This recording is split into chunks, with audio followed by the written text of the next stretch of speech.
The hood.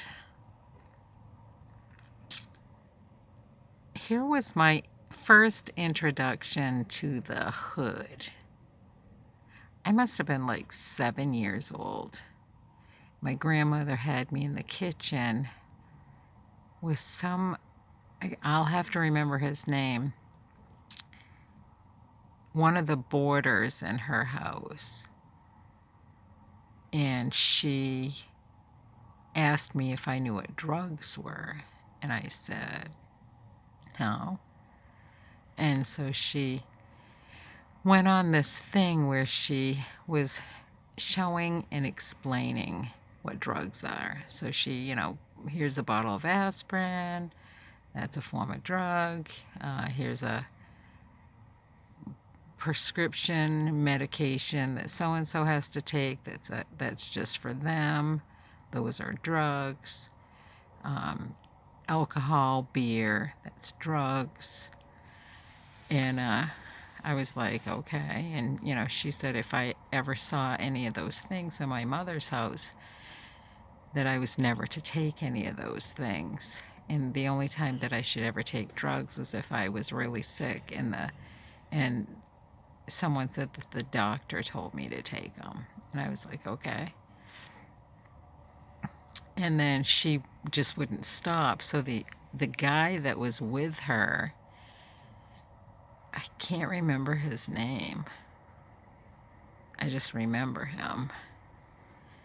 And he goes, Millie, don't you think you've gone on long enough about these drugs with her? Don't you think, it's a little excessive, given her age and stuff?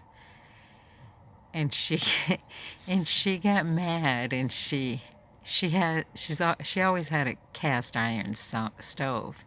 And so she wails on the the top of the cast iron stove with a wooden spoon, and she said, I don't ever want to find out that she ends up in the hood. That's why I'm saying all these things. And I'm like, well, so my immediate attention diverts from, this lesson on drugs to what is the hood? And she goes, what is the hood? And I go, yeah, like, what is the hood? And she's like, he goes, well, let's go into the whole lesson about the hood. And she's like, I'm not going through that. And so then in my mind, I'm like, well, what's the hood? So she lets him take me in the other room to explain it. And how he explained it was this. He said that black people that I hadn't even really been introduced to. I didn't know any black people when I was growing up. And he said that they were owned by white people, and that when people died, the white people didn't want them on the property anywhere because they didn't want the black people that were working for them to mourn the death of the people that they were working next to. So they would make them cart them away. And so he told me that they would load up these bags, much like bags of flour, and they'd put the dead people on these wagon, loads of whatever the white stuff was that I now figured out later was kind of like limestone or something like that. And they'd lay all the dead people in the center, so when they passed through various towns, nobody would know that they were carrying the dead around. And so they would take them to this one particular spot, and then they would, dig these shallow graves, and then they would, um, you know, lay these people down and cover them up with this white powder stuff. And, the next wagon load would drop off, like excess dirt or whatever in the same spot. Well, the people that brought the dead there were black people. So the black people were carrying their dead. And they would bury them the best that they could with the time frame that they were given. And so when they got a little more freedom under their belt, they would go to those spots and they would, you know, basically pay respect to the people that they knew that were buried there. Much like a graveyard, but the people that were buried there were, there were a lot of them, like on top of each other. And so they brought this boy with them one day on their travels, and they, buried the dead like they always did, but they stayed a little bit longer because they had more time, and they cooked food and stuff. And then on the second time that he went there, he started to ask questions. Why do we come to this spot every time? Why don't, when we have time, why don't we go to these other spots? Because he didn't know that they were burying the dead. The older people only knew that. And so his father said, why don't you stay here and we'll cover you, and then we'll come back for you.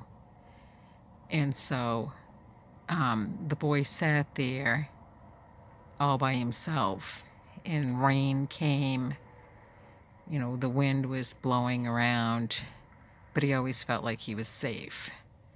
And so one day he wandered away and he went to these people. They were called Indians. I don't like that word. I don't like it. Okay? I have a hard time with it. And he said,